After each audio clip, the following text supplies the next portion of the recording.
Okay, so the past few days we've been working in React specifically with news sites. However, with grabbing data in React or in news site, we haven't actually been grabbing data from a database. So here's news site 2.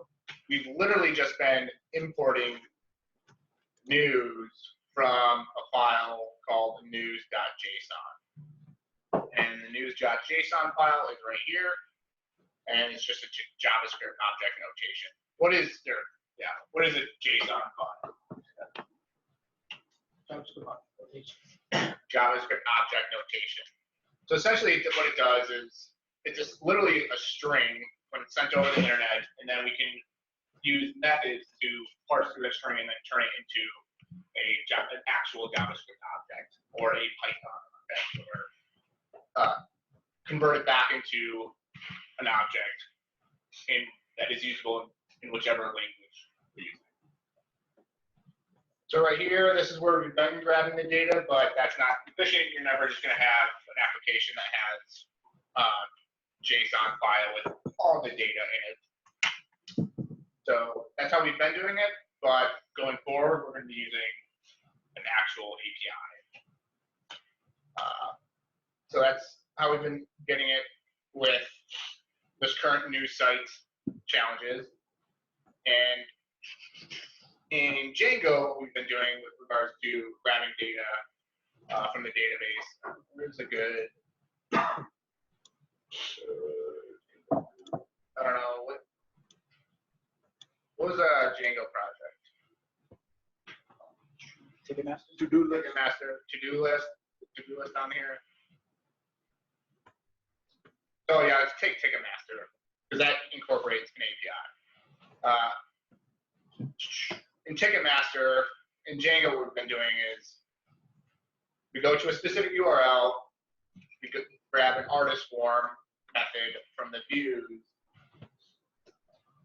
and then, so a concert list, we do a post request, we do a get request from the Ticketmaster API, we turn it into a Python object using this JSON method in Python. It turns it into data that we can actually use in Python.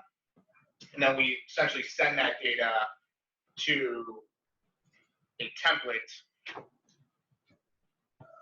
concert list, in which we're able to inject a Python object and using Jinja and run some Python code within an HTML file. So that's how we've been doing it.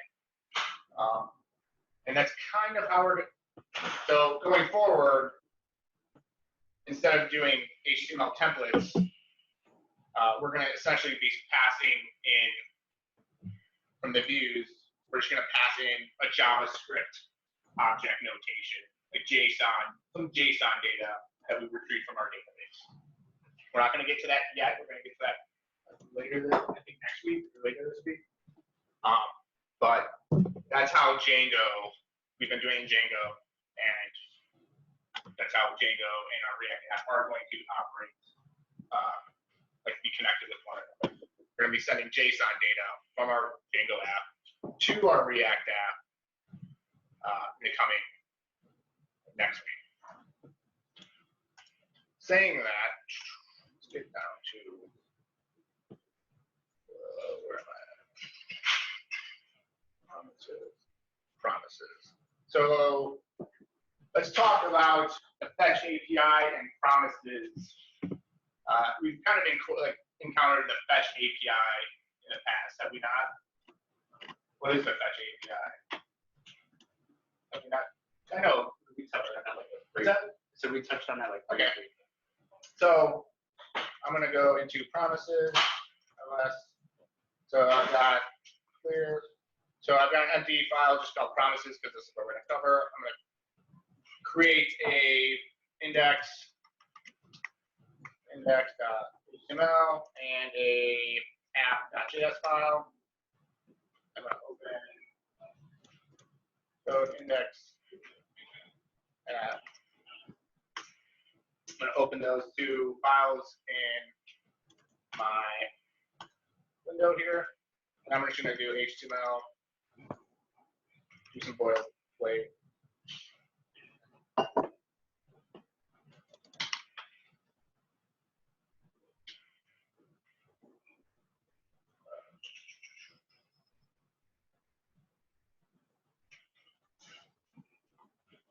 H1.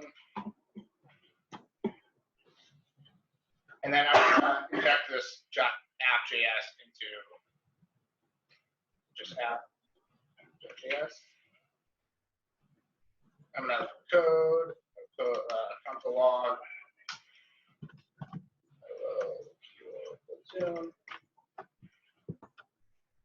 So here's a basic HTML file.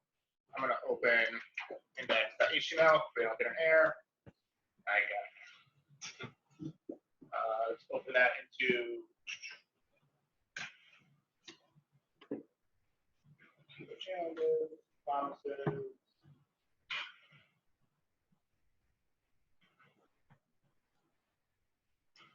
So here's my to-do HTML file. I just want to make sure that failed to load resource, app.js. I don't think I need that. Fresh. Okay, here we go. Hello Kilo. So if I wanted to make a network request, so like, for example, when we grab data from a third-party API or a database, how fast does that occur? So say I want you to grab some data from my database, and I need to manipulate that data and like present it on the screen somehow. How fast does it take me to grab that data? It can be pretty much like it can take milliseconds. It can take or it can take a while, depending on how complex the query or the SQL query is. It can take a while. So if I decided to like get data from database and then manipulate data. So if this was one function, like if getting the data from the database is one function and then manipulate the data is another function, how can I guarantee that I get the data back first before I run this manipulate data function?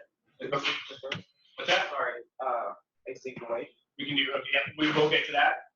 You're 100% correct, and that's kind of what this is what promises are built off of. Async await is a new way to do it, but so let's talk about promises. Promises are literally just JavaScript objects. They're objects that return a callback, and the actual, so this term synchronous and asynchronous, have you heard the term synchronous and asynchronous before? I got some nods, yes. What is synchronous versus asynchronous? Can anybody, what's synchronous mean? Someone hit the light. At the same time, or in sync. In sync, so it occurs at the same time. So if I write a function first, or like add, how about get data? So this is just get. And then like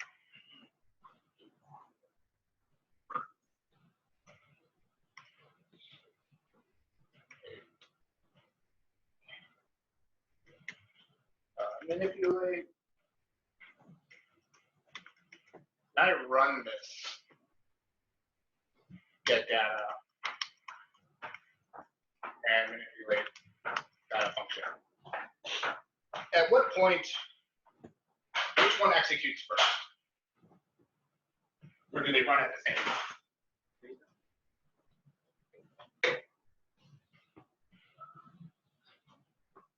Are we finding for like synchronous? Like if I run this file right now, which one, I would say, which one will count to log? Which one will count to log first? Are you 100% sure? I don't know, JavaScript. Java. Yeah, because line 14 executes before line 15. It's not guaranteed, right? It's not guaranteed. So these functions are essentially executed pretty much at the same time. Now, generally, JavaScript runs linearly top down, just like reading a book. So you're not guaranteed. So that console log will, in fact, console log first before manipulating it. So what's that called? I heard someone say synchronous at the same time. So these essentially run at the same time. So if this manipulate data depends on some data to return, and then like data. And we can't guarantee that if data will return before manipulate data is ran, then it's going to throw an error because the data isn't actually being passed in correctly. There might be no return data that's passed in because this one is not done executing. The data is not done executing. That's where we come into. So right now it's synchronous, but we want to turn this operation into an asynchronous operation in which we want to guarantee that get data returns, and then once get data returns, we want to manipulate the data. Execute that. And that's what we call promises. So promises is essentially an object that represents the eventual completion or failure of an asynchronous operation and its resulting value. That's the actual technical term. JavaScript promises, MDM. Literally just like copy.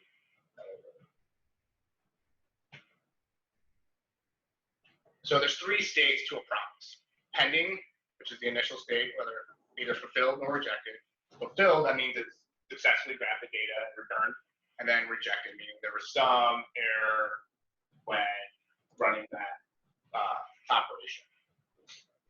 So here's like a little pending, and then remember, have we seen this dot then yet? Yeah, we've seen that on the fetch API, right? Dot then, pending, and then we've seen this then dot catch. But promise essentially is just an object. We scroll down and look at an example. You can create a new promise that accepts two parameters, resolve and reject. You always want to return resolve when it's actually successful. Any questions up to this point as to why we're going to be using promises, or why a promise exists?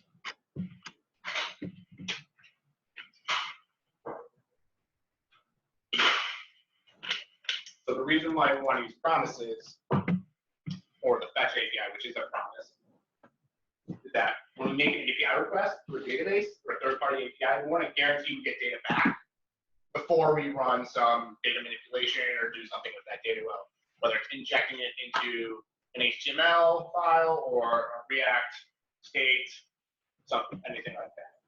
So that's why promises exist, because we want to turn synchronous code into asynchronous code. Instead of all your functions running at the same time and not guaranteeing when the data is returned, you want to turn it into like, okay, do step one, do step return data, then do some step two, manipulate the data, or do something with that data. And that's how my promises kind of exist. I'm going to give you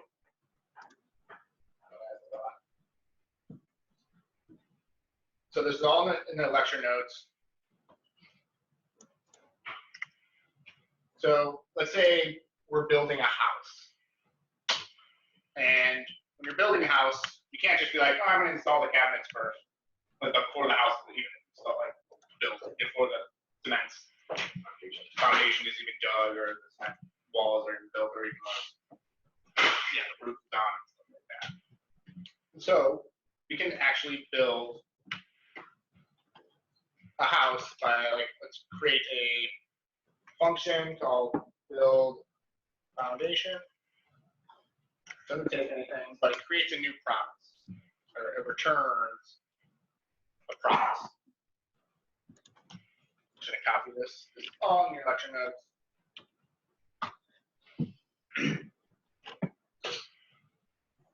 So we have a function called build foundation that returns a new promise. This is how we construct a promise. Resolve passes in, promise returns like another callback function. So promise and it returns a callback, another function. And here I'm just doing a set timeout. That's going to console log foundation built, and then it's going to resolve it. So after 1 second, it's going to run set timeout, console log, and then it's going to be successful. If I run this,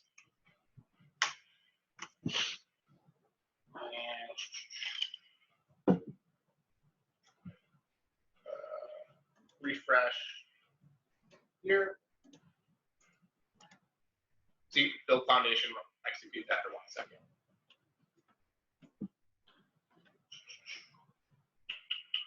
Okay. Should I show the pending state? Where's the resolve? Resolve. Yeah. So resolve essentially takes in, you have to call the, to actually resolve the promise, to finish it. So it comes in 3 states: pending, fulfilled, or fulfilled or rejected. If you don't call the resolve, I think it stays in a pending state. So fulfilled, you call resolve when you know that it's officially like done. So it's completed successfully when you call the resolve, which is automatically kind of passed in. So what else do we do? Once we build the foundation, we can build the frame, we can build the HVAC, we can build like the install the electrical, we can finish the interior trim work, and then it's move-in ready. So I'm going to write functions for each of those right here. So they're all pretty much the same. 1, 2, 3, HVAC built, electrical built, interior trim finished, move-in ready 6. Now notice that they're all takes a different length and time to actually execute.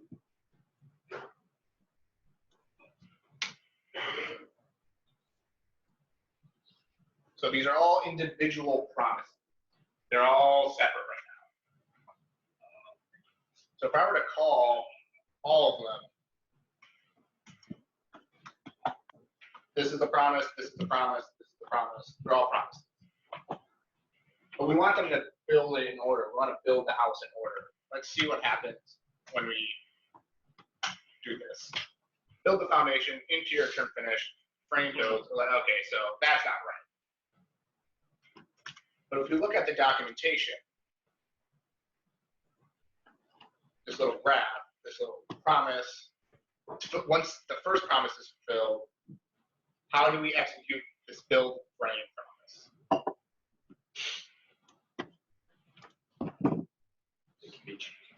It can be chained together. So once this one's fulfilled, we can do .then and perform another operation. So let's go ahead and do that. So we can do .then, which is another, taking another anonymous function or a function and run build frame.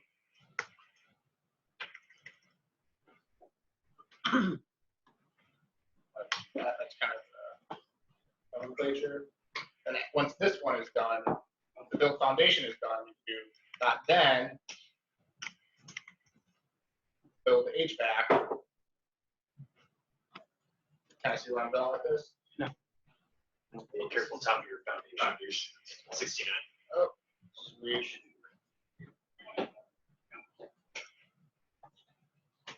Build HVAC, build electrical, build interior trim. Give it build frame, sorry. I'm sorry? Oh, good. thank you. Again, invoke it. So once the build foundation is done, I get the result back, and then I execute this function. Then I execute this. Have you seen this nomenclature before, where it's just like an open brackets and then build frame? Have you seen that before? It's the same thing as writing. If you're only returning one thing, like build frame, you can write nomenclature like that, or you can do, or familiar with seeing.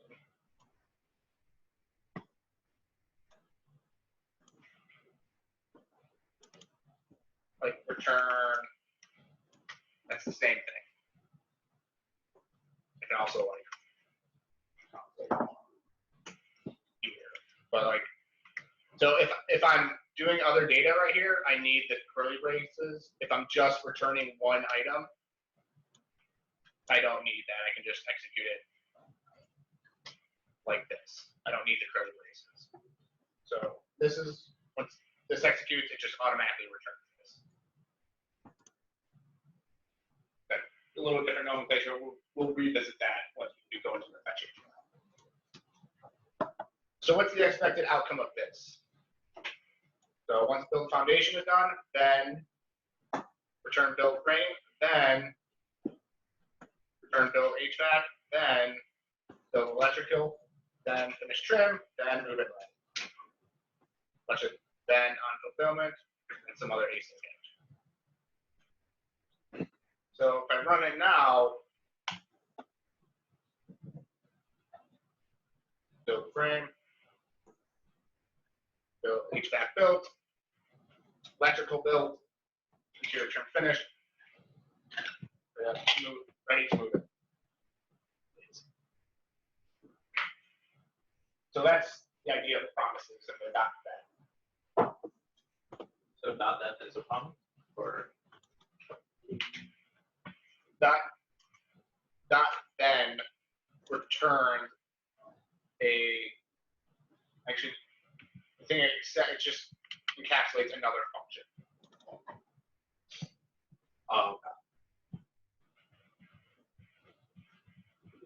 Yeah, so promise.then and promise.catch methods return promises. So yes, they do return promises. They can be chained together. We're going right here. We're just chaining the .thens together.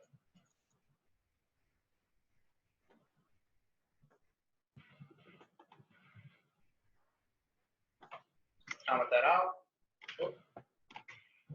I'm going to go back to our little index.html.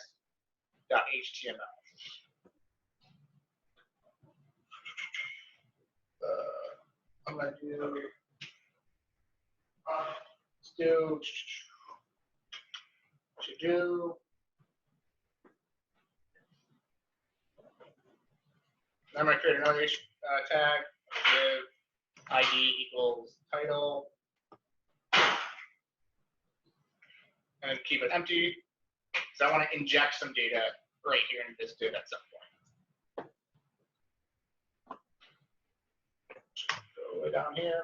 How do I grab the ID from in JavaScript?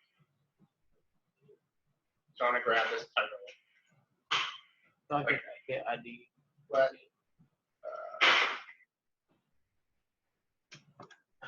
title equals, I would Stephen say document dot get element by ID. I can't pass in title. I'm just going to print console log print.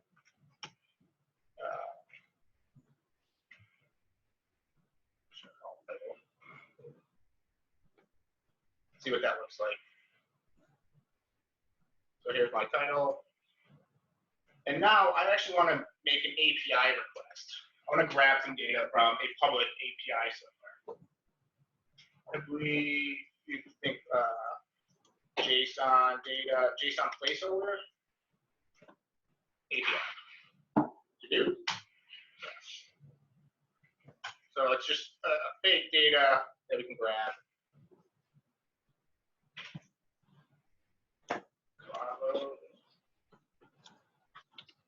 might be taking a little while to load. There it goes.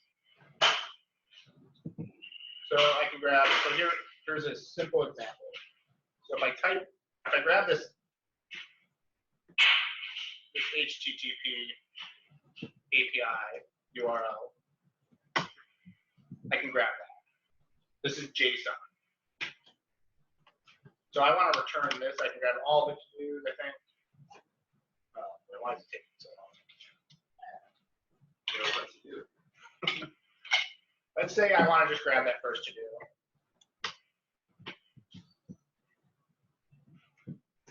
So I can create a URL, const,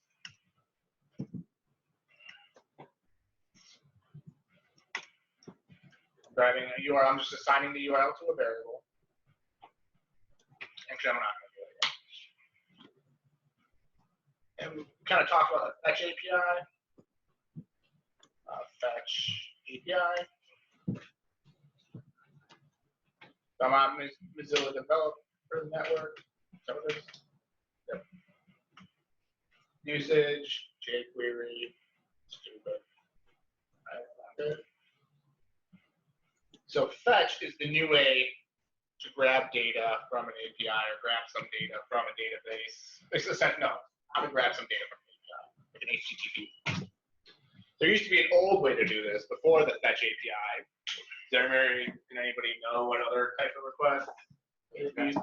What? I heard AJAX request. AJAX was the old way to do it. But there's something that. Yeah. So what does AJAX stand for? Asynchronous JavaScript and XML.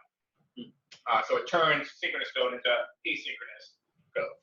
In the early internet, when AJAX was still useful, applications weren't that complex. Like, you'd only have to do grab a little bit of data, just hit the database once and then return data. But with web applications becoming more complex, significantly more APIs or more data being needed to render on the page or anything like Facebook. How much data did I just get? So I had to grab all images, I had to grab posts, I had to grab users, I had to grab likes, I had to grab photos, comments, just a bunch of stuff. And some of this data is dependent on other data being returned first. So at first, maybe the user has to be returned, and then the user's post needs to be returned, and then that post's comments need to be returned.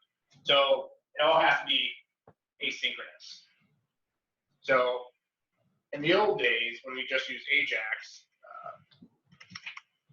so you there's something called callback hell. It used to look, so you know how you do .then. What did that look like using AJAX? So AJAX is kind of what it looked like. Pretty simple, but say a bunch of data needed to be dependent. Like once you get the login, then you get the post, then you get the photos, then you get the statuses, then you have to get the comment, then you have to get the likes. So this is called callback out. So it's like, all right, well, what is this here? Where does this line up with? Okay, what is it? The statuses. So it goes all the way up here. So it's not very pretty. It's not very scalable. It's kind of really difficult to read. So this is how what AJAX look like. That's jQuery, like jQuery. So then we get into promises and the fetch API. We'll get there. So the fetch API, here's an example. Grab stuff from some URL, some API, then you get a response back. So let's look at that. Let's create a function. Let's use that get data function. Get data.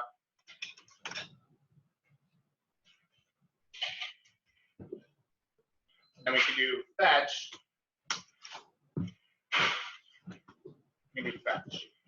So let's just call get data down here.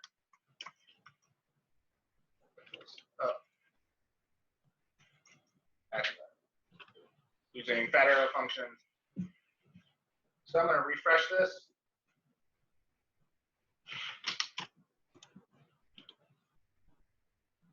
So nothing.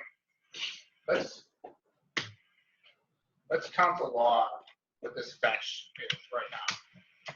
So it's fetching data from here. So what are the 3 states of a promise? Pending, Pending, result, fulfilled, check. rejected. So I'm just doing fetch right now. I'm grabbing the data. What is the current status of that? Pending right now. So it's not resolved yet. It's in the middle. It's like in a middle state.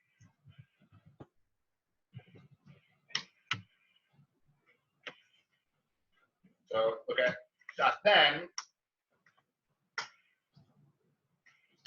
I get a response back. I use fat arrow functions. I'm going to do it the normal way convention of doing fat arrow functions that we've seen in the past.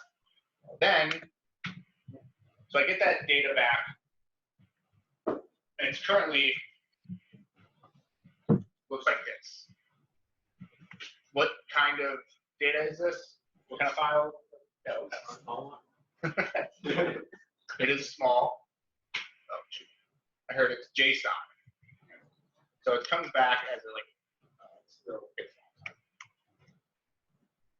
so it comes back as JSON. So if I console log, see what this looks like. I should look. It might take a while.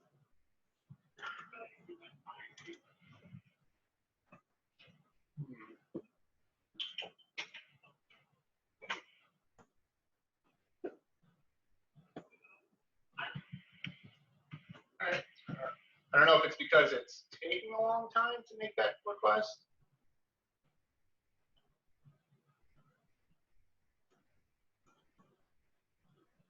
There we go. So this is the response. This is what the response looks like. So yeah, it's just taking a long time. See, that's how long it might take to back data. So this is why we need to turn synchronous code into asynchronous code. So here's the response. We have the type, we have the URL, redirected false, status code is 200, headers, body. Then somewhere, I think it's in the body, readable stream. Not quite sure where the data is, but we can recall, how can we turn, so it's coming back as JSON. How can we get the data to be actually readable? We need to return it into an actual JavaScript object, which we can utilize. I'm refreshing. Failed to execute JSON in response. That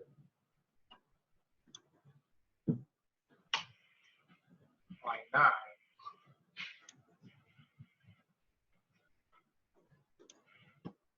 Okay.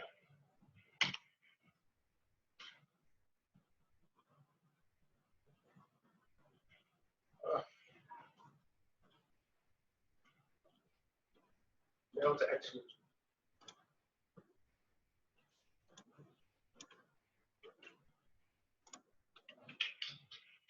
I don't know what that means.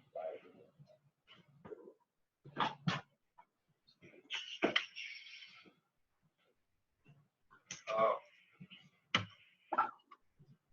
So actually, let's see if this works.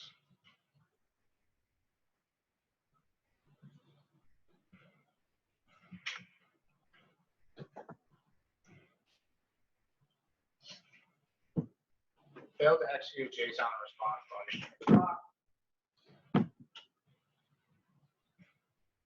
I've seen that one before.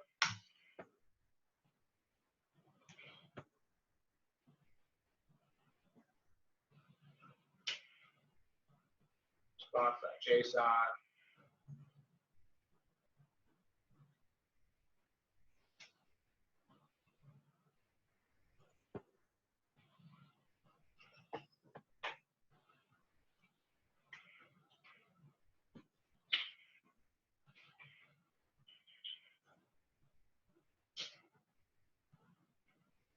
Console log, that's all the same, except for the URL.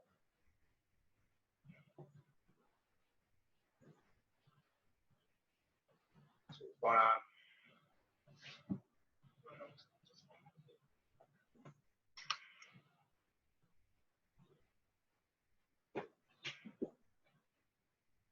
Okay, response. I just want to see if response.json works. Oh, stupid. So yeah, I can't, I guess, the console log that is doing something. So here's the response. Now I'm returning response, calling that JSON to turn it into a JavaScript object. Now after that, I do .then. I want to grab that data. So the .then, whatever this returns, I can pass directly into the next function. So I'm going to pass in that return data. So return response.json being passed into here. Now I can return data. And now let's console log data. See what that looks like. Maybe it's something we can use. Get rid of console log. Let's refresh. See, it's like taking a while. There we go. So this is some data we can actually use, manipulate, maybe inject it into some HTML.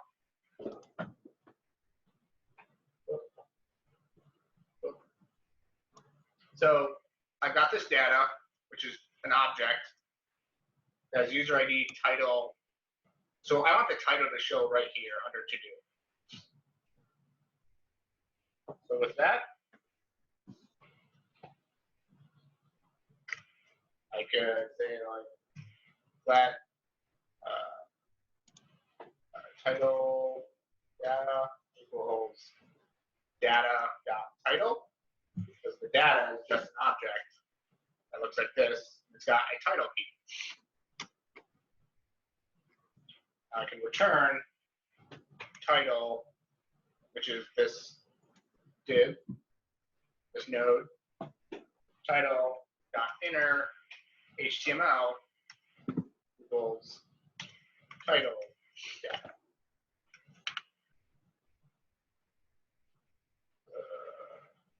Now if I refresh it, see if it takes, oh, it takes forever. I kind of want to see if it just ends up showing up on screen, but I'll refresh it again. There we go. There's my title data.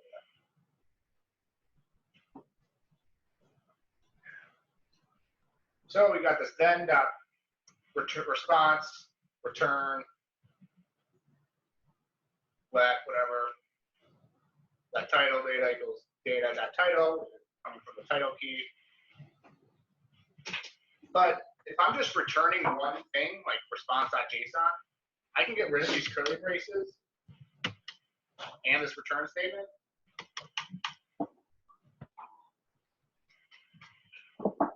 That's the same thing. And with this data, since I'm doing additional operations in here, like creating variables, I need the curly braces and I need the return. But I could get rid of the data because I'm only passing in one parameter, or I can not get rid of the data. I can get rid of the parentheses because I'm only passing in one parameter. So if I was passing in multi-parameters, I would need some more params. I would need parentheses, but since I'm just passing in one parameter, which is data, which is the response.json, being passed into here, I can do stuff with that. Let's refresh, make sure it's still working. Any questions? Yeah, so in terms of like, I guess, call stack, I'm just struggling to think how it is. So get data as a overall parent function, right? Yep. And so you're calling the fetch, right? But the return call actually doesn't happen yet until after all the .thens have been gone through. So then it'd be like get data, fetch, then this one, and then this one, which returns here, which is this gets returned, and they all get popped on the stack. so then all the .NET functions. So none of the return functions really happen until the preceding .NET is completed. So it'd be like the last .NET return title. Yep. Return hits, and then the .NET above that, the return hits, and then get data of the return hits. Yeah. Okay. That's how it calls that.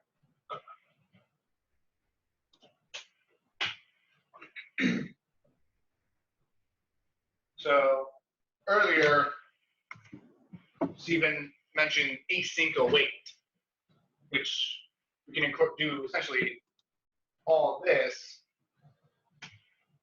And I don't want to say cleaner, but it is cleaner. But it might be a little more difficult to wrap your head around. But if you just understand like the process of how to do async await, we can use async await. So in here, with async await, literally it's called async. You're going to be using keywords called async and await. So this function is currently a synchronous function. When you call it, it just runs right away. In order to make this an asynchronous function, we can call async. So because the function actually starts right here, type in async up here, then we can comment that out. Let response, because this fetch is going to return a response. We can do async await, then pass in the fetch. Then this response, what does this response pass in? It's the data. So we can let data equals await response. We can turn that into JSON. And then what do we return? We could do like let title data equals data.title, and then return title dot inner HTML equals title.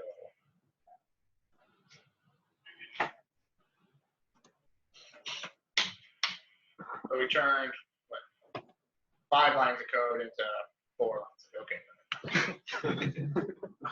1, 2, 3, 4, 5, 6. 1, 2, 3. If I click it, still the same thing. So this async signifies that this is in fact an asynchronous function. It's going to execute this code before with this await keyword. It's going to first execute this one before it moves on to any other part of the function. So once this is returned, then it can move on. So it comes into here, and once this is returned, then it can move on. And then it's just basic JavaScript at that point. So that's async await.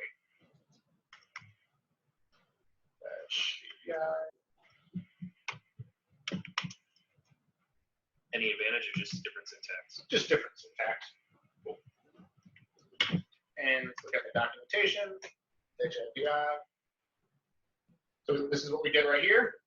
Response, return, console log data. We can even make this even shorter. A lot of people type response.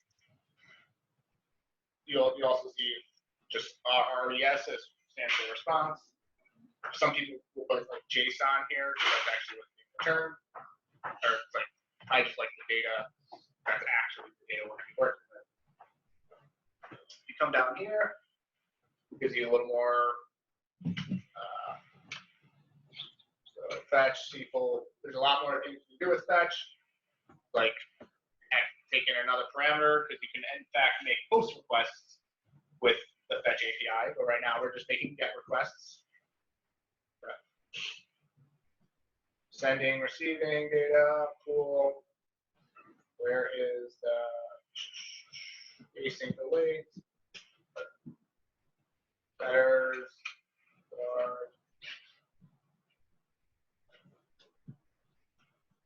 async await here.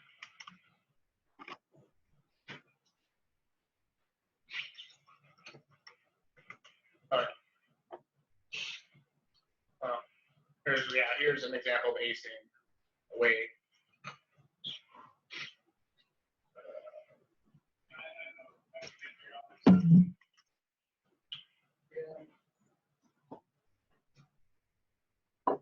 Async await. And you can create any function, an asynchronous function, with async await. So function hello, return hello. That's what the benefit of async await. Return any function to an asynchronous function.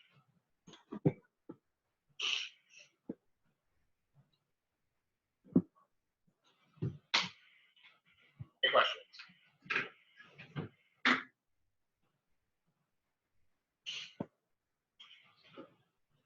So just kind of remember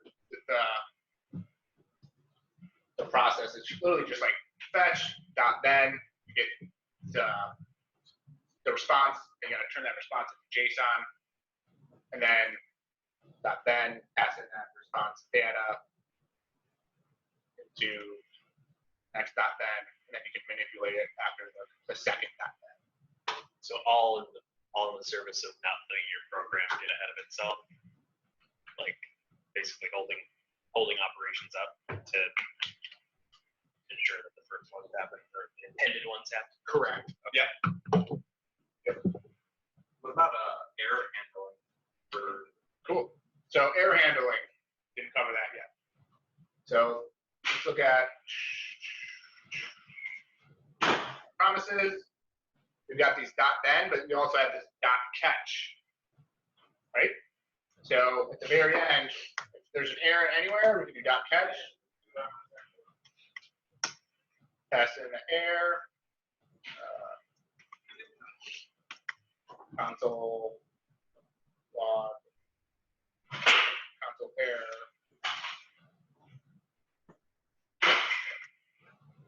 So at any point, there's an error, it comes down here. Then for like async await, you can do try catches.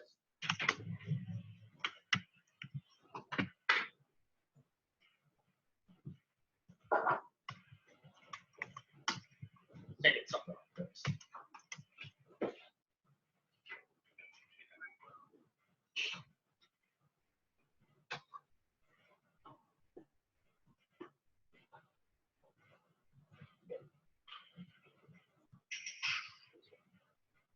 So for error handling, dot catch, error, try catch. Let's console log the data up here. Just do console evil. Oh no. Oh, sorry. Knock that out.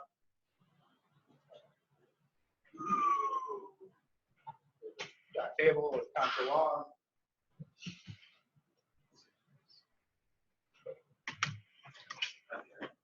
So you got just the basic fetch API, and then there's another way we can do it is the async await.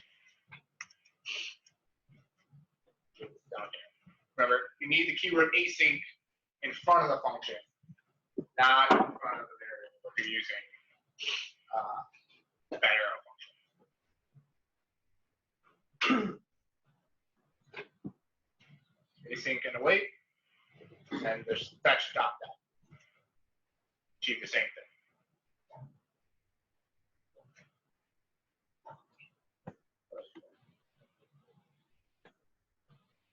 All right.